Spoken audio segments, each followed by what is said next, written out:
Welcome to Samba Samba. Enjoy the video. You start by prepping the assets and project settings so audio sync is predictable. First, verify Lumafusion has at least 1 GB free and the latest update. This avoids crashes. Next, import your music via Files, Cloud Service, or the media browser, then place it in the project media bin. Create a project using the target frame rate and aspect ratio, because once done, those settings influence clip timing and export. Now you're ready to add the music track to the timeline. You'll now add the music and align it to your edit.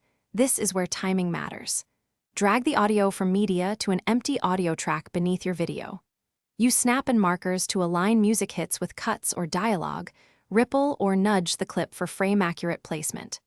Open the audio mixer to adjust gain, pan, or apply the EQ. Then set volume keyframes for fades and ducking. Doing this lets the music support the visuals without overpowering speech or important sounds. Finish by balancing levels and confirming sync before export. Set target loudness, typically LUFS -14 to -16 for online platforms, and bake any automation by bouncing or exporting a short proof clip.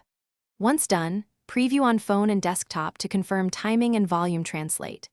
If you encounter drift or stuttering, relink the file, re-import a fresh copy, or convert the music's sample rate to match the project 44:1 versus 48 kHz.